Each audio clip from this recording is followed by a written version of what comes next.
1991년 1월 17일 바그다드, 이라크 수도 지하 깊은 곳의 콘크리트 방공호 안. 소련 방공군 고문 미하일 수로프 대령은 수많은 레이더 스크린을 응시했습니다. 퀴퀴한 담배 냄새, 오존, 그리고 고출력 전자기기에 낮게 깔린 윙윙거리는 소리가 공기를 가득 채웠습니다.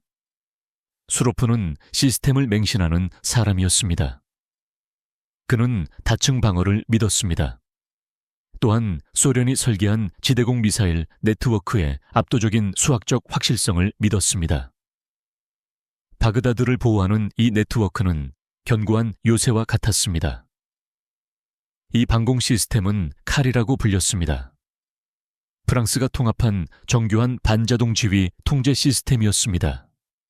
그러나 그 핵심 전력은 순수한 소련제 강철이었습니다. SAE 가이드라인, SA-3 고아스, 이동식 SA-6 게임플스 미사일들이 배치되었습니다.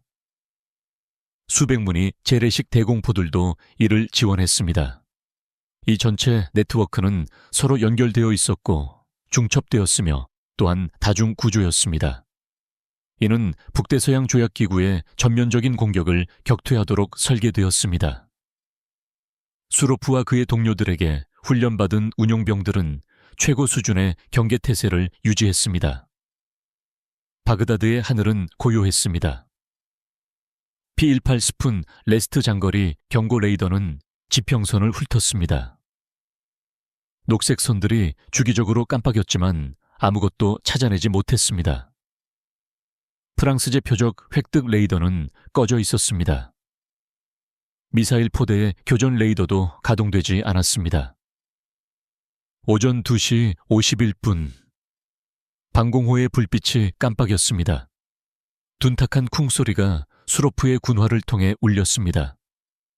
그 소리는 귀로 듣기보다는 뱃속으로 더 깊이 느껴졌습니다. 먼 벽에 있던 상황판이 붉게 전멸했습니다. 알타즈의 방공부문 작전센터가 타격받았음을 알렸습니다. 수로프의 시선은 레이더 화면으로 향했습니다. 아무것도 보이지 않았습니다. 이라크 교대 근무 지휘관은 전화기에 대고 소리쳤습니다. 그의 목소리는 날카롭고 금속성으로 울렸습니다. 수로프는 자신의 헤드셋을 집어들었습니다. 그는 지역 지휘를 우회하여 주 장거리 레이더 기지에 있는 자문팀으로부터 직접 정보를 받으려 했습니다. 수로프는 러시아어로 현황을 물었습니다. 긴장된 목소리가 들려왔습니다. 아무것도 없습니다, 동지 대령님. 하늘은 비어 있습니다. 접촉은 영건입니다. 지상 공격임에 틀림없습니다. 잠시만요. 또 다른 진동이 느껴졌습니다. 이번에는 더 강했습니다. 머리 위 조명이 꺼졌고 섬뜩한 0.5초 동안 방공호는 완전히 어둠에 잠겼습니다. 비상 배터리가 작동하면서 방은 병적인 붉은 빛으로 물들었습니다. 상황판의 불빛 2개가 추가로 초록색에서 붉은색으로 바뀌었습니다. 도시의 주요 통신 교환국과 발전소였습니다. 무엇이 우리를 공격하고 있는 겁니까? 수로프가 다그쳐 물었습니다. 반대편 목소리가 비명을 질렀습니다. 저희도 모릅니다. 아무것도 없습니다. 화면은 깨끗합니다. 미하일 수로프가 이해했던 물리학의 법칙이 무너지기 시작한 순간이었습니다. 제밍, 즉 전자전은 다른 문제였습니다. 제밍은 육안으로 볼 수 있었습니다. 화면에 노이즈, 눈보라 또는 가짜 신호로 나타났습니다. 조종사는 그것을 뚫고 싸워야 했습니다. 그러나 이것은 노이즈가 아니었습니다. 이것은 고요함이었습니다. 이것은 부재였습니다. 화면은 완벽하게 깨끗했습니다. 텅 비어 평화로운 하늘을 보여주었습니다.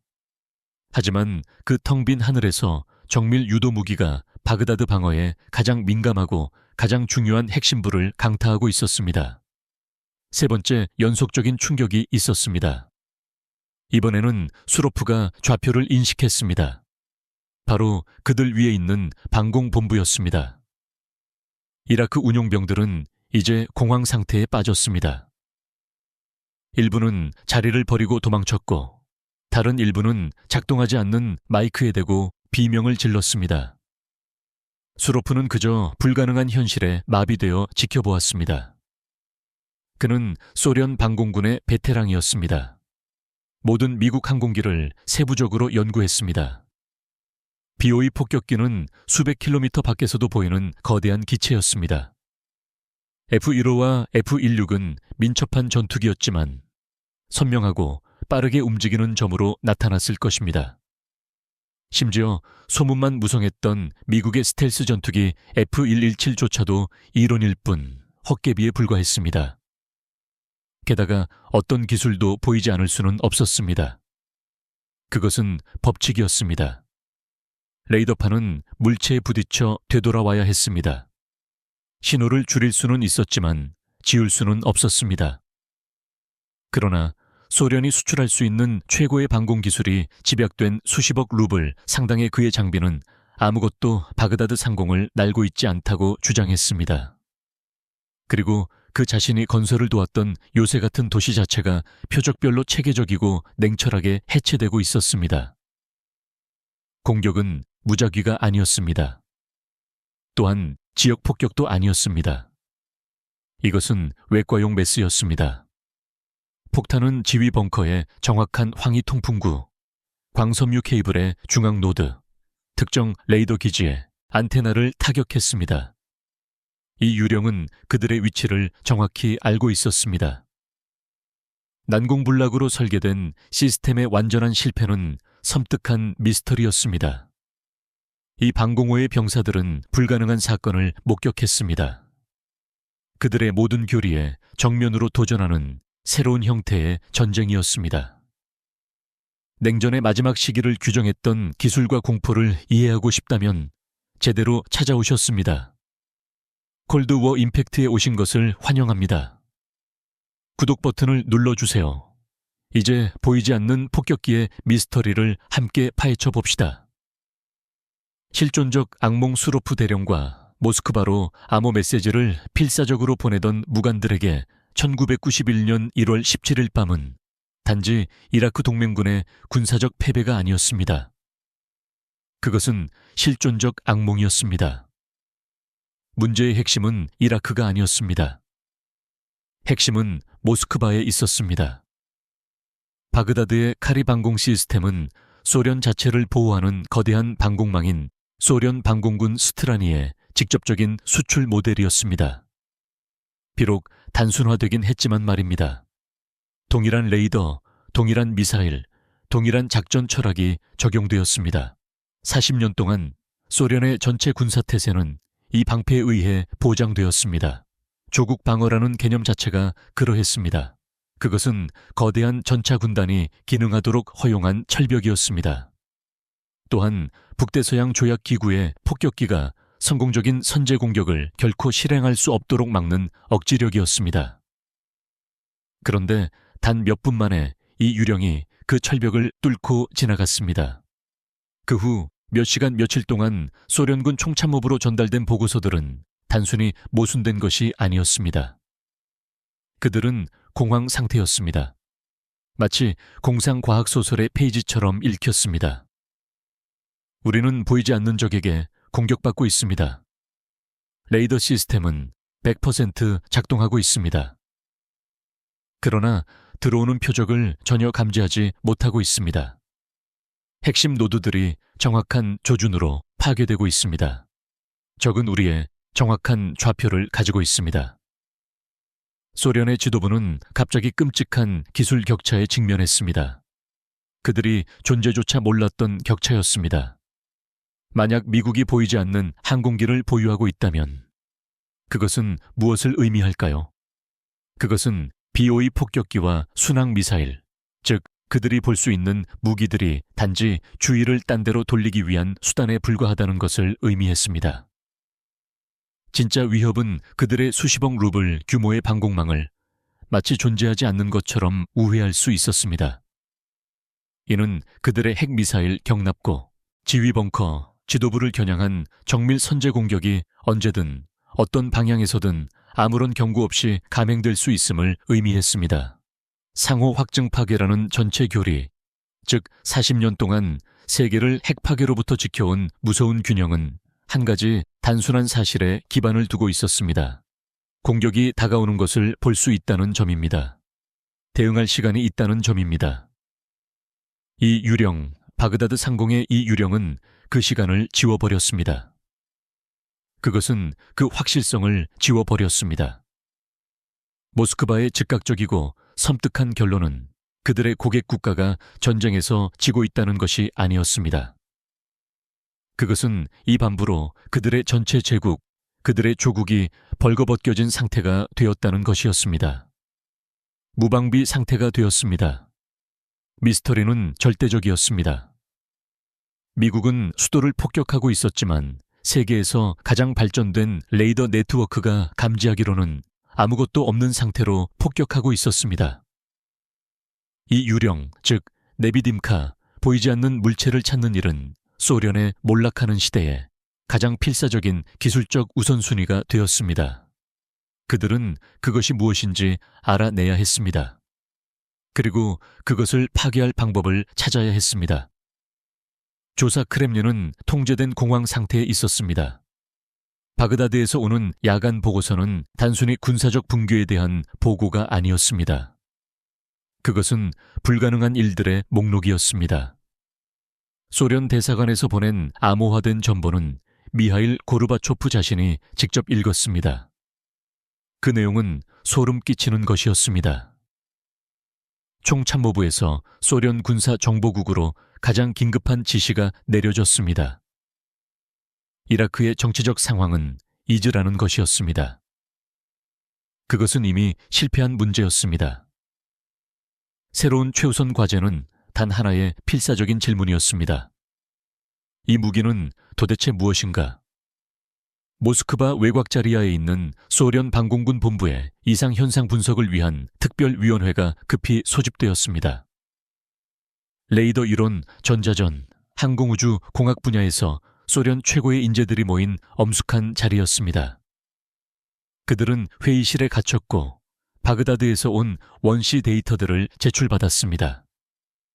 레이더 기록, 수로프와 그의 팀의 사후 보고서, 그리고 위성 정찰 영상이 포함되었습니다. 그 회의실은 한 가지 명백한 모순으로 가득했습니다.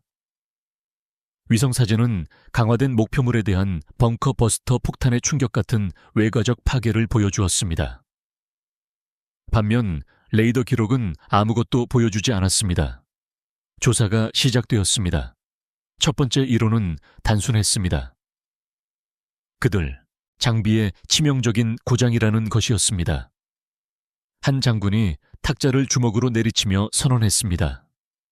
카리 시스템의 프랑스제 전자장비가 손상된 것이 틀림없습니다. 이것은 서방의 백도, 즉 킬 스위치입니다. 그것은 위안이 되는 생각이었습니다. 본국의 소련 기술, 즉 방공군 시스템이 여전히 안전하다는 것을 의미했습니다. 팀들은 동독 국경을 따라 배치된 소련 방공포대로 파견되었습니다. 그들에게 진단검사를 실시하고 이 전자 바이러스의 어떤 징후라도 스캔하라고 명령했습니다. 그들은 아무것도 찾지 못했습니다. 시스템은 깨끗했고 완벽하게 작동하고 있었습니다. 그러자 초점은 운용병들에게로 옮겨졌습니다. 한 소련 방공군 대령이 주장했습니다. 이라크인들은 무능했습니다. 훈련이 부족했고 공황 상태에 빠졌습니다. 교리를 따르지 못했습니다. 모스크바로 소환되어 창문 없는 방에서 72시간 내내 신문받은 수로프 대령은 이를 격렬하게 반박했습니다. 그는 피로에 지친 목소리로 요점을 놓치고 있습니다 라고 강조했습니다. 놓칠 신호가 없었습니다. 추적할 전멸도 없었습니다. 저는 그곳에 있었습니다. 직접 화면을 보았습니다. 하늘은 깨끗했습니다. 시스템은 완벽하게 작동하고 있었습니다. 시스템은 진실을 보고했습니다. 그리고 그 진실은 아무것도 없었다는 것입니다. 자신들의 완벽한 시스템이 불가능을 보고했다는 이 시인은 가장 섬뜩한 결론이었습니다. 이는 실패가 소프트웨어나 운용병이 아니라 그들의 모든 방어가 구축된 물리학 자체에 있었다는 것을 의미했습니다. 위원회는 다른 곳을 찾아볼 수밖에 없었습니다. 소련 군사정보국은 북대서양 조약기구 내 모든 정보원과 자산을 가동했습니다. 그들은 다른 모든 감시 활동을 중단하고 단 하나의 추적에 집중하라는 명령을 받았습니다. 그들은 적재 목록, 조종사 명단, 보급 요청서 등 새로운 비밀 항공기를 지목할 수 있는 모든 것을 찾았습니다. 그들은 터키, 사우디아라비아, 독일 주둔 미군 기지 근처 술집에서의 대화에 귀 기울이라는 지시를 받았습니다. 조종사들은 분명히 이야기하고 있을 것이라고 그들은 추론했습니다. 누군가는 알고 있을 터였습니다. 그러나 미국 군대는 베트남 전쟁 이후 새로운 수준의 작전 보안을 달성했습니다. 소련 군사 정보국 요원들은 아무것도 얻지 못하고 돌아왔습니다. 그들은 B-2 폭격기, 즉 거대한 비행 날개에 대한 소문을 들었습니다. 그러나 정보에 따르면 그것은 아직 개발 중이었으며 실전 배치까지는 수년이 걸릴 예정이었습니다. 그들은 빠르게 움직이는 정찰기 오롤에 대한 속삭임을 들었습니다. 그러나 그것은 극초음 속의 고고도 비행기였습니다. 바그다드 상공의 이 물체는 달랐습니다. 그것은 저고도였고 느렸으며 정밀했습니다. 네비딤카, 즉 보이지 않는 자의 전설이 소련 군대 내에서 커지기 시작했습니다. 그것은 궁극적인 공포의 대상이 되었습니다.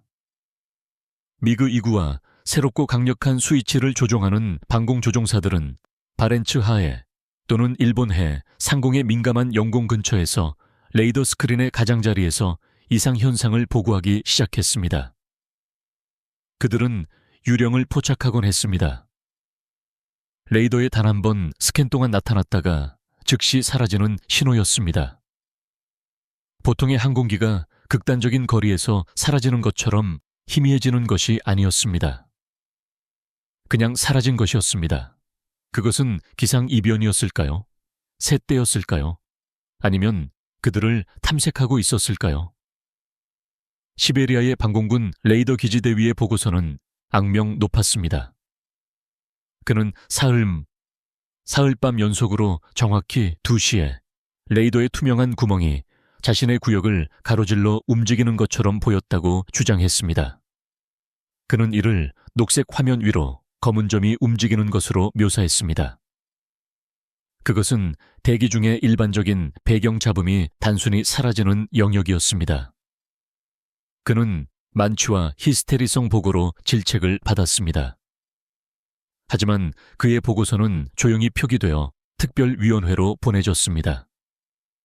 이 변칙적인 현상을 자신들이 이해할 수 있는 현실에 맞추려는 절박한 필요성 때문에 잘못된 결론들이 굳어지기 시작했습니다.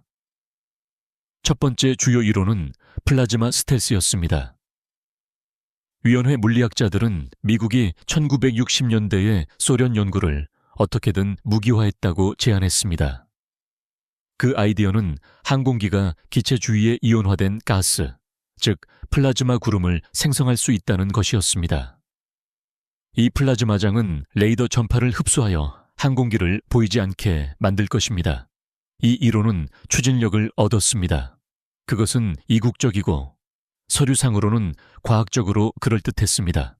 무엇보다도 소련 기원을 인정하여 정치적으로 받아들일 만했습니다. 문제는 그러한 장을 생성하는 데 필요한 전력이었습니다. 이를 위해서는 비행기 내부에 소형 핵 원자로가 필요했습니다. 그것은 불가능해 보였습니다. 그러나 과연 불가능했을까요? 두 번째로 더 절박한 이론은 능동상쇄였습니다. 이것은 초고급 전자전 항공기에 대한 아이디어였습니다. 이 항공기는 단순히 레이더를 방해하는 것이 아니었습니다. 들어오는 레이더 펄스를 포착하여 나노초 만에 분석하고 동일하지만 위상이 완벽하게 반대인 신호를 되돌려 보낼 것이었습니다.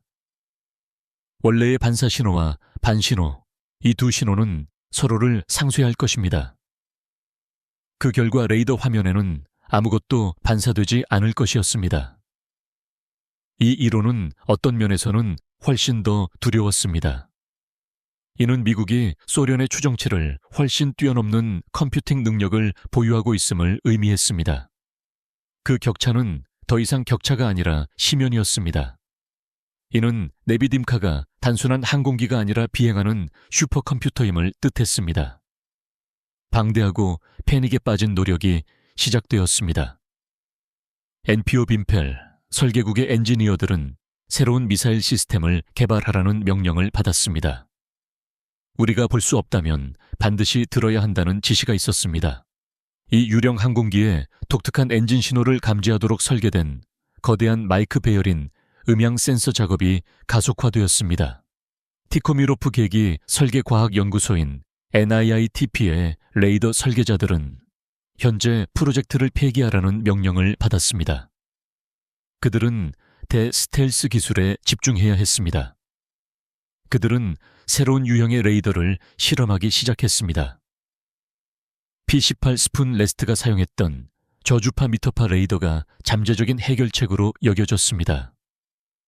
이론적으로 그들의 긴 파장은 항공기 기체와 공명하여 탐지 가능한 신호를 생성할 수 있을 것이었습니다.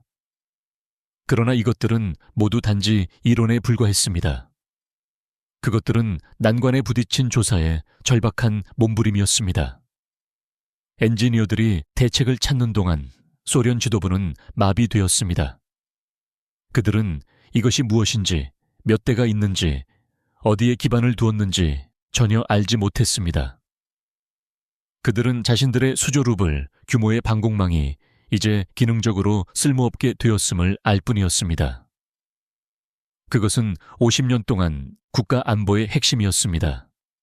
이제는 유물이 된 것이었습니다. 바그다드 상공의 유령은 1000개의 핵미사일보다 더 큰 피해를 소련의 정신에 입혔습니다. 이는 기술 경쟁에서 패배했다는 것을 가장 잔혹하고 부인할 수 없는 방식으로 증명했습니다.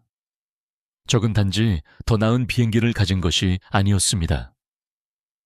그들은 다른 종류 규의 비하이 비행기를 가지고 있었습니다.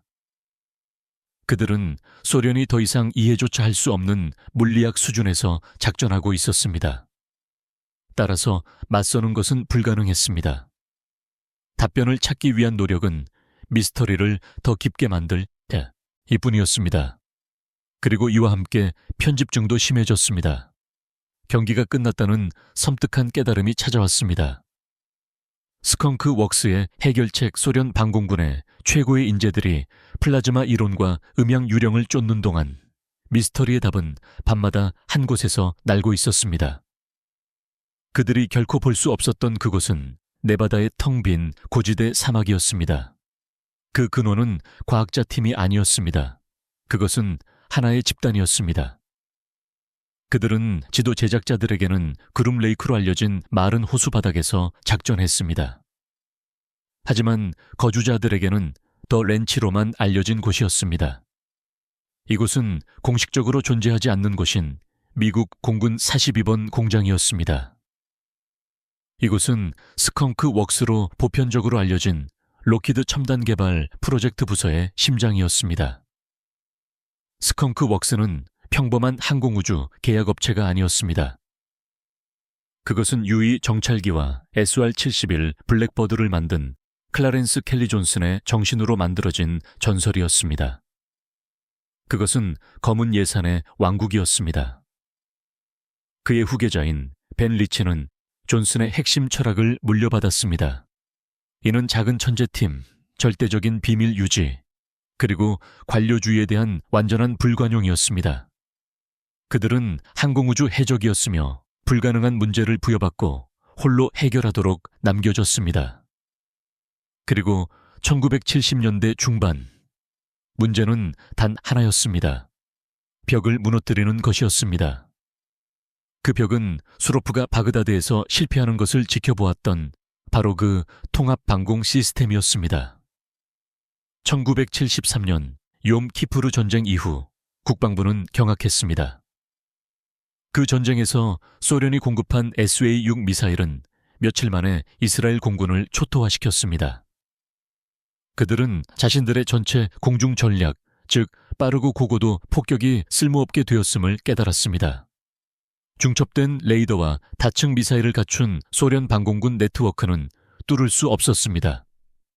그 벽에 B-50이나 F-111을 보내는 것은 자살 임무였습니다. 미국군은 기술적 한계에 도달했습니다. 다르파 국방 고등연구계획국은 조용하고 절박한 요청을 했습니다. 그들은 단지 보기가 더 어려운 비행기를 원한 것이 아니었습니다. 그들은 보이지 않는 비행기를 원했습니다. 해결책 이야기는 미국 연구실이 아니라 모스크바 도서관에서 시작됩니다. 1962년 표트르 우핌체프라는 총명하지만 잘 알려지지 않은 소련 물리학자가 논문을 발표했습니다. 논문의 제목은 회절의 물리적 이론에서 모서리 파동의 방법이었습니다. 이 논문은 고도로 이론적이었고 복잡한 방정식으로 가득 차 있었습니다. 그것은 물체의 레이더 반사가 크기가 아니라 모서리의 배열에 의해 결정된다고 주장했습니다. 소련 내 우핌체프의 상사들은 그의 연구에서 실질적인 군사적 적용을 보지 못했습니다. 그들은 학문적으로 흥미롭지만 쓸모없다고 여겼습니다. 결정적으로 그들은 이를 기밀로 분류하지 않았습니다. 그것은 번역되어 공개적으로 발표되었습니다. 10년 후 스컹크 웍스의 분석가인 데니스 오버홀서가 우핌체프의 논문을 발견했습니다. 그는 공기역학자가 아니었습니다. 그는 레이더 전문가였습니다. 그와 컴퓨터 전문가인 빌 슈로에더는 우핌체프의 방정식을 컴퓨터에 입력했습니다. 그들이 발견한 것은 왕국으로 가는 열쇠였습니다. 그 방정식은 곡선형의 공기역학적 형태가 실제로는 완벽한 레이더 반사체임을 증명했습니다. 이는 이제까지 제작된 모든 항공기와 같았습니다. 매끄럽고 둥근 표면은 곡면 거울처럼 작용했습니다. 수천 방향으로 레이더 에너지를 산란시켰고 상당량이 레이더 수신기로 직접 되돌아왔습니다. 그러나 우핌체프의 수학은 다른 길을 보여주었습니다. 평평한 삼각형 패널, 즉 면으로 만들어진 형태는 깨진 거울처럼 작동할 것입니다. 정확히 각도가 맞춰지면 이 패널들은 레이더 전파를 흡수하지 않을 것입니다. 대신 몇 개의 좁은 빔으로 수신기에서 멀리 떨어진 곳으로 전파를 편향시킬 것입니다. 정면에서 볼 때 이런 방식으로 제작된 항공기는 B-52처럼 보이지 않을 것입니다. B-52는 날아다니는 헛간의 레이더 반사 면적을 가지고 있었습니다. 작은 새처럼 보이지도 않을 것입니다. 만약 각도가 완벽하다면 그것은 강철 구슬보다 작거나 같은 레이더 반사 면적을 가질 것입니다. 오버홀서와 슈레더는 이 개념을 기반으로 에코1이라는 코드명의 컴퓨터 프로그램을 개발했습니다. 그들은 이를 사용하여 한 형태를 설계했습니다. 그 결과는 기괴했습니다. 그것은 날카로운 삼각형 평면으로 이루어진 피라미드였습니다. 마치 아이가 종이로 접은 것처럼 보였습니다. 엔지니어들은 그것을 호프리스 다이아몬드라고 불렀습니다. 그들은 나무 모형을 가져와서 막대기에 꽂고 레이더를 겨냥했습니다. 레이더 조작자는 자신의 장비가 고장났다고 생각했습니다. 신호가 그냥 사라졌던 것입니다. 호프리스 다이아몬드는 역사상 어떤 항공기보다 1000배 더 작은 레이더 반사 신호를 가졌습니다. 그들은 해냈던 것입니다. 그들은 보이지 않는 비행기를 설계했습니다. 단 한 가지 문제, 그리고 그것은 치명적인 문제였습니다. 호프리스 다이아몬드는 날 수 없었습니다. 그것은 모든 알려진 공기역학 법칙에 따라 본질적으로 불안정했습니다. 레이더에 보이지 않게 만든 동일한 평평한 패널과 날카로운 모서리는 공기가 그 위로 매끄럽게 흐르는 것을 불가능하게 만들었습니다. 그것은 벽돌처럼 하늘에서 곤두박질 칠 것입니다. 이것이 바로 미국의 독창성이 지배력으로 이어진 지점입니다. 스컹크 웍스 팀은 해결책이 기체에 있는 것이 아니라 컴퓨터에 있다는 것을 깨달았습니다. 동시에 공군은 급진적인 신기술인 플라이바이 와이어를 개척하고 있었습니다. 그들은 조종사의 조종관과 제어 표면 사이에 직접적인 기계적 연결이 없는 실험용 F-16을 만들었습니다. 조종사의 입력은 컴퓨터로 전달되었고 컴퓨터가 비행기를 조종했습니다. 스컹크 웍스팀은 기회를 보았습니다. 만약 이 시스템을 안정적인 비행기를 조종하는 데뿐만 아니라 불안정한 비행기를 다루는 데 사용할 수 있다면 어떨까요? 그들은 벤 리치에게 이 개념을 제안했습니다. 그들은 호프리스 다이아몬드를 만들 것이며 그 제어 표면을 사중 예비 디지털 비행 컴퓨터 세트와 연결할 것이라고 말했습니다. 비행기는 영구적으로 능동적으로 실속 상태에 있을 것이었습니다. 컴퓨터는 비행기의 혼란스러운 요동을 감지하여 몇 초 수천 개의 미세 조정을 날개와 꼬리에 가할 것입니다. 그것을 잡아주고 균형을 다시 맞추고 똑바로 날도록 속이는 것이었습니다. 조종사는 기존의 의미에서 항공기를 조종하는 것이 아니었습니다. 그들은 단지 방향을 잡고 컴퓨터에 가고 싶은 곳을 알려주는 것이었습니다. 컴퓨터가 공중에 비행기를 유지하는 불가능한 물리학을 처리할 것이었습니다. 이것이 도약이었습니다. F-117 나이트호크는 레이더 이론의 돌파구뿐만 아니라 컴퓨팅의 돌파구에서 탄생했습니다. 그것은 우핌 체프의 방정식과 마이크로칩의 처리 능력의 융합이었습니다. 해브 블루라는 코드명으로 시작하여 시니어 트렌드로 이어진 이 프로젝트는 구름 레이크 깊숙이 묻혀 있었습니다. 비밀은 절대적이었습니다. 엄선된 조종사들은 야간 비행사가 되었습니다. 소련 정찰 위성이 머리 위를 지나는 낮 동안에는 비행이 금지되었습니다. 하지만 위성이 잠시라도 엿보았다면 무엇을 보았을까요? 기묘하고 검은 벌레 같은 형태였습니다. 기체에는 레이더가 없었으며 그것은 일종의 비콘이 될 것이었습니다. 모든 표적 데이터는 다른 플랫폼에서 수신했습니다. 엔진 흡입구는 레이더로부터 펜 블레이드를 숨기기 위해 미세한 망으로 덮여 있었습니다. 배기구는 길고 얇은 오리너구리 모양의 틈으로 납작하게 만들어졌습니다.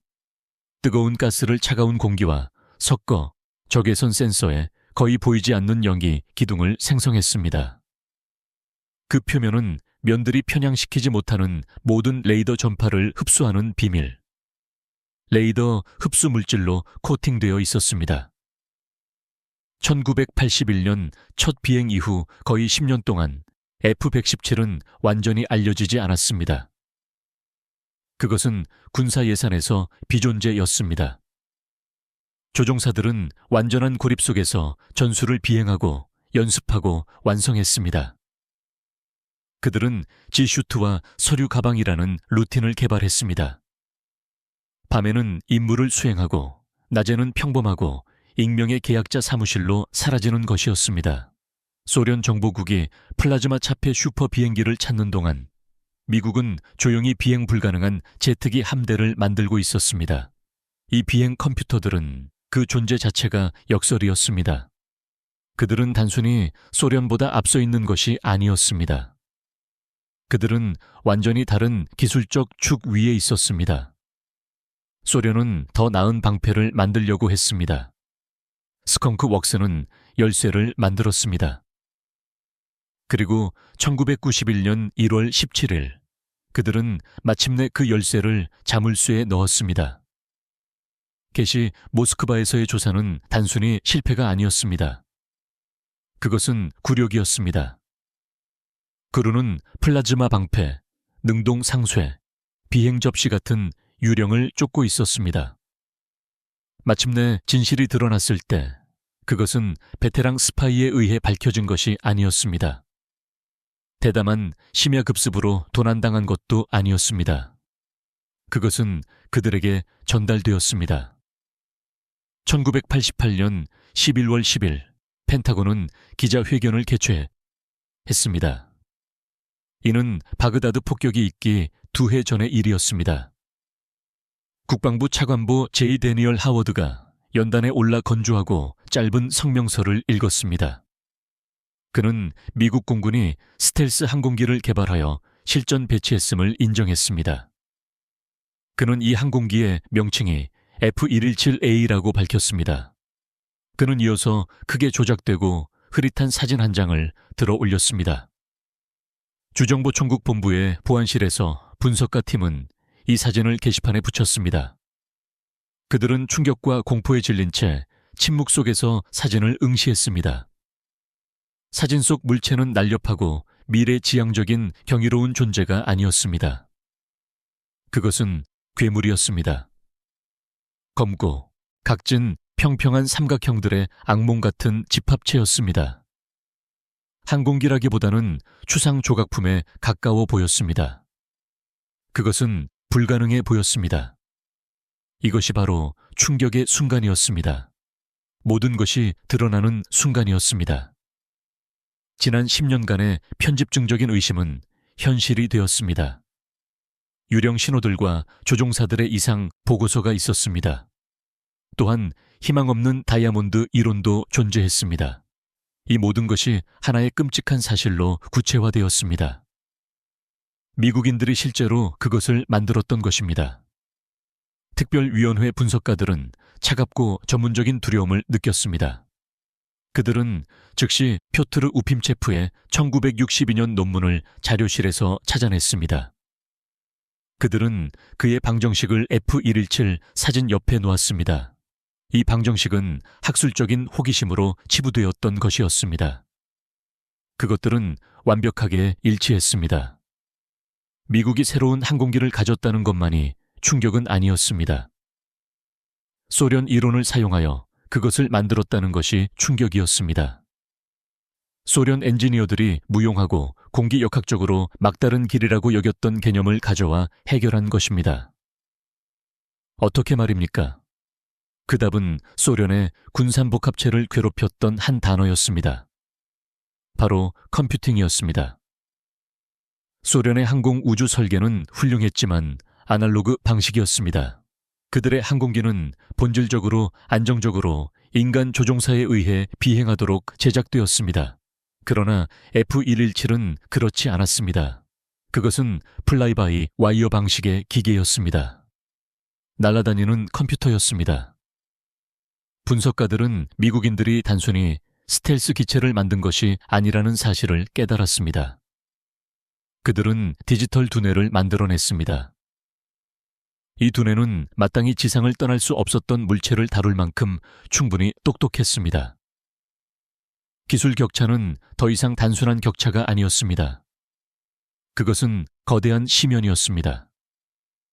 미국인들은 단지 같은 게임을 더 잘하는 것이 아니었습니다. 그들은 완전히 다른 게임을 하고 있었습니다.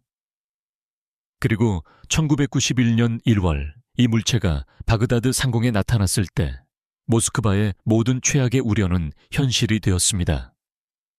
흐릿한 사진 속의 존재는 이제 실전에서 입증된 무기였습니다. 이는 소련의 전체 방공 교리를 무용지물로 만들었습니다. 네비딤카 소련의 대응은 절망적이고 당황스러운 몸부림이었습니다. 네비딤카는 더 이상 미스터리가 아니라 알려진 존재였습니다. 이제 그들은 네비딤카를 파괴할 방법을 찾아야만 했습니다. 소련 방공군 전체의 임무가 재조정되었습니다. 첫 번째이자 가장 논리적인 시도는 구식 기술로 회귀하는 것이었습니다. 그들은 P-18 스푼 레스트와 같은 장파 미터파 레이더에 집중했습니다. 이것들은 바그다드에 배치되었던 바로 그 시스템이었습니다. 이론은 그럴듯했습니다. F-117의 경사진 면들은 고주파 사격 통제 레이더 파장을 굴절시키도록 설계되었습니다. 이는 미사일 유도에 필요한 짧은 센티미터 파장이었습니다. 그러나 P-18의 긴 미터파 파장은 달랐습니다. 이 파장들은 항공기의 작은 면들에 의해 깔끔하게 굴절되기에는 물리적으로 너무 컸습니다. 대신 그것들은 전체 기체, 특히 꼬리 날개와 날개 끝에서 공명할 것이었습니다. 이것은 어떤 결과를 만들어냈지만 무용지물이었습니다. P-18 조작병은 점을 볼 수 없었습니다. 그들은 희미하고 흔들리는 확률 영역을 보았을 뿐입니다. 그들은 50km 너비의 하늘 상자에 스텔스 물체가 있다는 것을 알 수 있었지만 추적할 수는 없었습니다. 속도, 고도 또는 정확한 진행 방향을 파악할 수 없었습니다. 그것은 어두운 집에서 마루판이 삐걱거리는 소리를 듣는 것과 같은 전자적 상황이었습니다. 누군가 안에 있다는 것을 알았지만 어디에 있는지 전혀 알 수 없었습니다.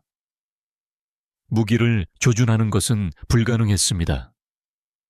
공격하려면 방공군은 SA, 이 미사일용 펜 손과 같은 고주파 교전 레이더로 목표를 넘겨야 했습니다. 그 날카로운 센티미터 대역 레이더가 하늘을 비추는 순간 파장은 F-117의 면에 부딪혀 굴절되었습니다. 항공기는 스코프에서 사라졌습니다. 소련은 물리학의 악몽에 갇혔습니다. 그들의 장거리 레이더는 유령을 볼 수 있었습니다.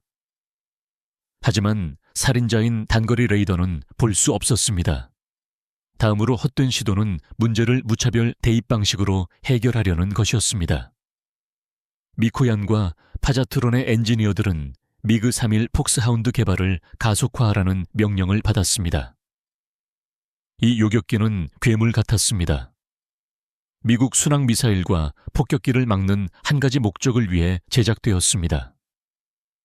그것의 자슬론 레이더는 전투기에 장착된 최초의 위상 배열 레이더였습니다.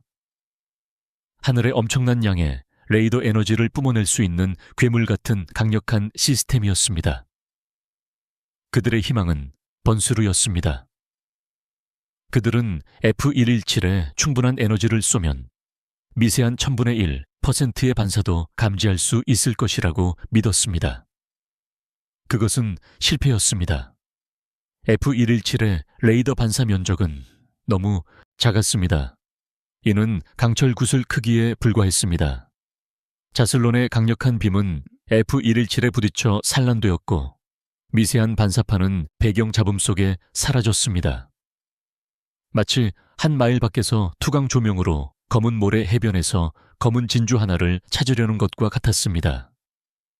소련의 가장 뛰어난 엔지니어들과 최첨단 요격기 그리고 가장 강력한 레이더는 모두 무력해졌습니다. 그들은 F-117이 무엇인지 정확히 알고 있었습니다. 그들은 그것이 어떻게 작동하는지 알고 있었습니다. 심지어 F-117을 만들어낸 방정식까지 모두 파악하고 있었습니다. 하지만 그들은 아무것도 할 수 없었습니다. 바그다드 상공의 유령은 이름이 있었습니다.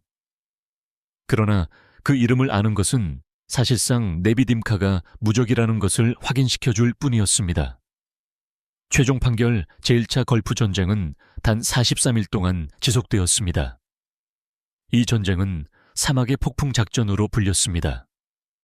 그러나 소련군 총참모부에게는 전쟁이 첫 43분 만에 끝난 것과 같았습니다. F-117의 성능은 단순한 성공이 아니었습니다.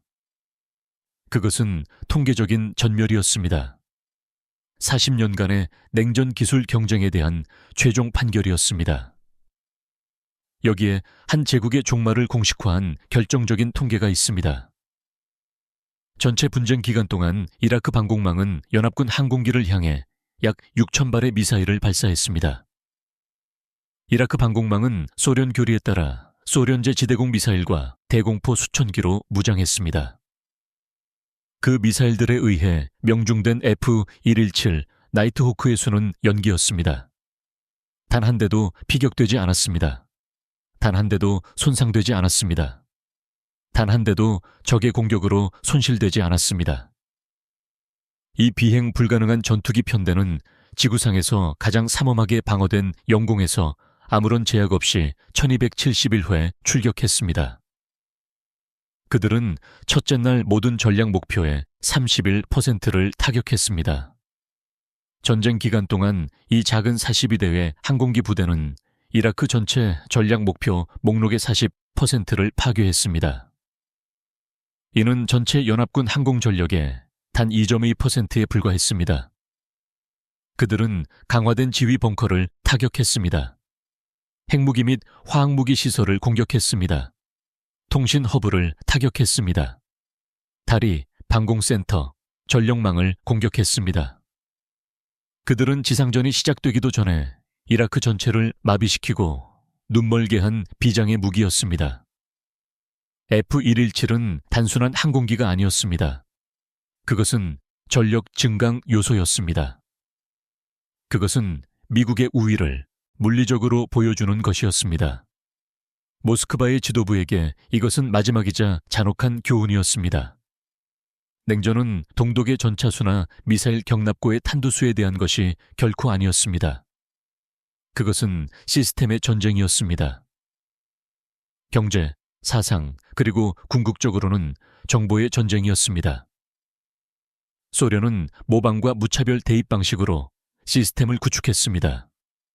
그것은 서방 기술을 복사하고 대량 생산하는 데 탁월한 시스템이었습니다. 여기에는 원자폭탄, 제트 엔진, 마이크로칩이 포함되었습니다. 그들의 교리는 숫자로 압도하는 것이었습니다. 소련 방공군의 방어막은 이를 궁극적으로 보여주는 것이었습니다. 거대하고 밀집된 그리고 중복된 강철벽이었습니다. 스컹크 웍스와 같은 곳에서 단련된 미국 시스템은 혁신을 바탕으로 구축되었습니다. 더 나은 벽을 만들려고 하지 않았습니다. 벽을 무시할 방법을 찾으려 노력했습니다. F-117은 그러한 혁신적인 시스템의 궁극적인 결과물이었습니다. 그것은 소련 항공기의 더 나은 버전이 아니었습니다. 새로운 아이디어였습니다. 그것은 잘 알려지지 않은 소련 물리학 논문과 최첨단 미국 컴퓨팅 기술의 융합이었습니다. 또한 경직된 하향식 소련 설계국에는 존재하지 않던 해적 같은 하면 된다는 공학 문화를 담고 있었습니다. 이 단일 항공기는 소련의 핵심 경제 및 과학 모델이 실패했음을 증명했습니다. 그들은 B-51을 복사할 수 있었습니다. 마이크로칩 설계도를 훔칠 수도 있었습니다. 그러나 F-117을 생산하는 시스템은 복사할 수 없었습니다. 켈리 존슨이나 벤 리치의 독창성을 만들 수는 없었습니다. 스컹크 웍스의 창의적인 자유를 복제할 수도 없었습니다. 바그다드 상공에 보이지 않는 폭격기들은 이라크 지휘본부를 파괴했을 뿐만이 아닙니다. 그들은 소련의 기술적 동등성이라는 마지막 환상까지 파괴했습니다. 그들은 소련 시스템의 핵심에 있는 부패를 드러냈습니다. 소련은 방어막을 구축하다 스스로 파산한 시스템이었습니다. 단 한 번의 끔찍한 밤에 적이 이미 그것을 통과할 수 있는 유령을 발명했음을 발견했습니다. 1989년 베를린 장벽의 붕괴는 냉전의 정치적 종말이었습니다. 그러나 1991년 바그다드 상공에서 네비딤카의 비행은 냉전의 기술적 비문이었습니다. 수로프 대령에게 어둡고 진동하는 벙커에서 시작된 미스터리는 결코 새로운 무기에 대한 것이 아니었습니다. 그것은 새로운 시대의 도래에 관한 것이었습니다. 그의 기계 속 유령은 예정보다 일찍 도착한 미래였습니다. 그리고 소련에게 그것은 그들이 살아남아 볼 수 없는 미래였습니다.